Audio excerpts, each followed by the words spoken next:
Kalian bayangin, punya SUV 7-seater yang tampangnya kayak mobil konsep dari masa depan, fiturnya bikin kompetitor di kelasnya keringat dingin, tapi harganya nggak bikin rekening kalian nangis. Rahasianya ada di mobil ini, Wuling Axion, yang baru aja resmi rilis di Indonesia dengan 2 pilihan jantung sekaligus, listrik murni atau PHEV yang bisa jalan Jakarta-Surabaya sekali isi bensin.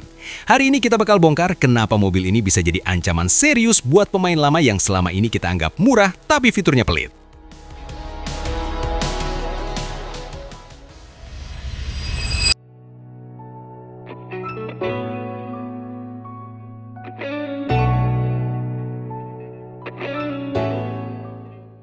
Halo semua, selamat datang kembali di channel Oblitz. Di depan kami ini ada mobil yang bikin brand Jepang ketar-ketir. Kalau kalian pikir mobil mewah dengan fitur melimpah itu harus seharga rumah di BSD, mending kalian hapus pikiran itu sekarang. Karena mobil ini datang buat ngerusak harga pasar. Oke, kita mulai dari mukanya. Wuling Axion ini punya bahasa desain yang clean banget. Nggak banyak tarikan garis yang dipaksain, tapi auranya kelihatan modern dan mahal. Bumper depannya punya lekukan yang aerodinamis. Khusus varian PHEV yang kita pegang ini, ada sedikit kisi-kisi udara yang desainnya rapi, nggak kelihatan tacky atau berlebihan. Nah, ini yang asik. Lampu utamanya sudah full LED dengan DRL yang memanjang tipis. Pas malam hari, light signature-nya ini bikin mobil kelihatan lebar dan punya karakter kuat ala mobil-mobil Eropa masa kini. Geser ke samping, siluet bodinya ini tipikal SUV perkotaan yang sleek. Garis atapnya agak melandai di belakang, ngasih kesan dinamis tapi tetap nggak mengorbankan ruang kepala buat penumpang baris ketiga. Ada cladding hitam di bagian bawah yang ngasih penegasan kalau ini adalah SUV tangguh. Proporsi kacanya juga pas, nggak bikin mobil kelihatan bantet dari samping. Kakinya pakai velg 18 inci dengan desain dual tone yang cakep. Modelnya palang rapat yang aerodinamis, pas banget buat ngejar efisiensi tanpa harus terlihat cupu di jalanan. Ke bagian buritan, bumper belakangnya didesain agak tinggi dengan aksen diffuser di bawahnya. Kelihatan solid dan padat, gak agak kesan kopong di area ini. Lampu belakangnya juga juara, pakai desain connected taillight yang menyatu dari kiri ke kanan. Kalau ngerem, nyalanya itu presisi banget, nggak bocor-bocor cahayanya.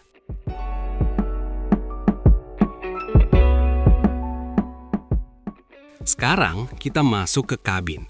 Begitu duduk, kalian bakal disapa dashboard yang desainnya minimalis tapi sophisticated. Material soft touch-nya ada di tempat-tempat yang sering kita pegang, jadi nggak kerasa murah. Bintang utamanya jelas layar head unit 12,8 inci yang berdiri tegak di tengah. Responsnya cepat, menunya user-friendly, dan sudah bisa connect ke smartphone tanpa ribet. Di depan driver, ada layar TFT 8,8 inci yang jernih banget. Semua informasi dari tekanan ban sampai sisa baterai terpampang nyata. Desain grafisnya pun enak dilihat, nggak bikin pusing. Fitur kenyamanannya nggak main-main. Ada panoramic sunroof yang ukurannya gede banget, bikin kabin berasa makin luas dan airy. Cocok banget buat pamer ke saudara pas lebaran. Bicara keselamatan, Wuling nggak pelit.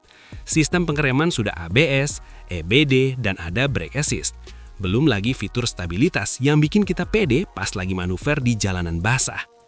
Airbags-nya juga lengkap, ditambah struktur bodi yang solid. Setidaknya kita merasa lebih tenang kalau bawa keluarga jalan jauh pakai mobil ini. Yang spesial adalah Magic Battery-nya. Sistem manajemen suhunya pintar, jadi buat jangka panjang, kesehatan baterainya lebih terjamin dibanding kompetitor sekelasnya.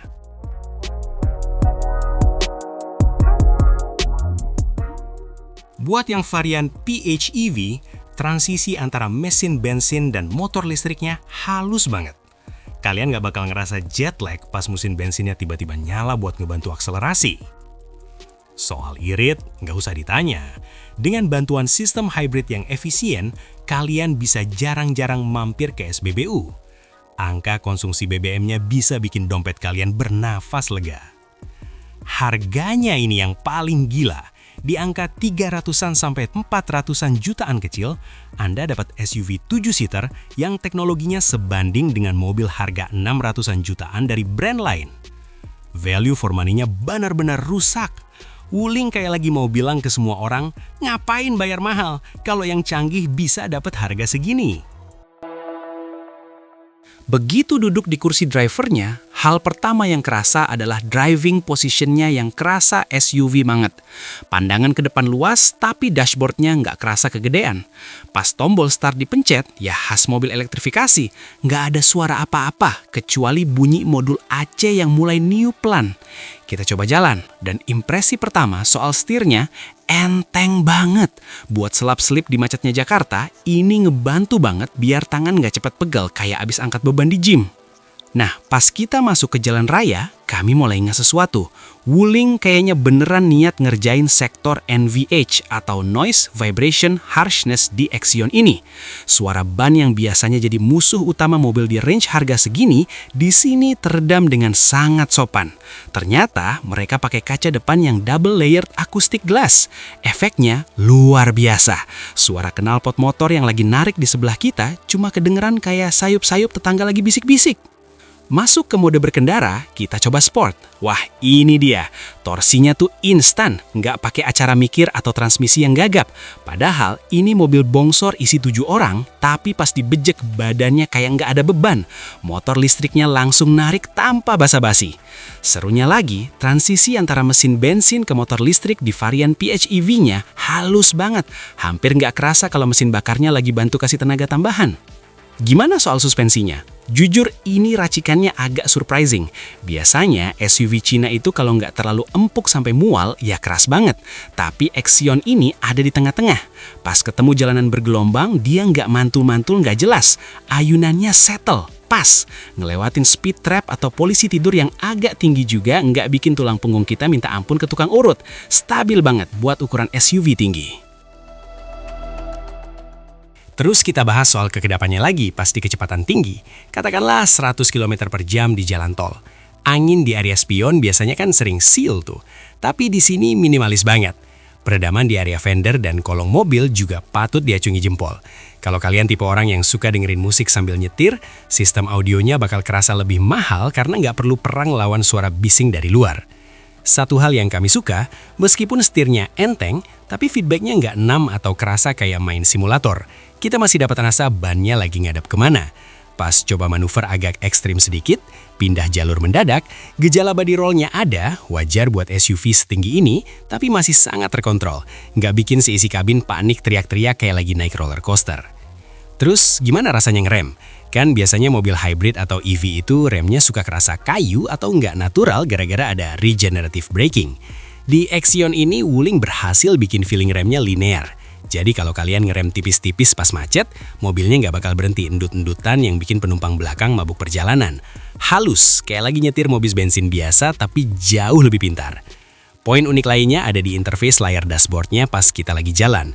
Informasinya lengkap banget, mulai dari aliran energi sampai status ADAS-nya. Mantap! Oke, buat sensasi nyetir, Wuling Axion ini sukses ngancurin stigma kalau mobil murah itu pasti berisik dan limbung. Dia ngasih level kenyamanan yang jujur aja bikin mobil-mobil Jepang yang harganya 100-200 juta lebih mahal jadi kelihatan overpriced.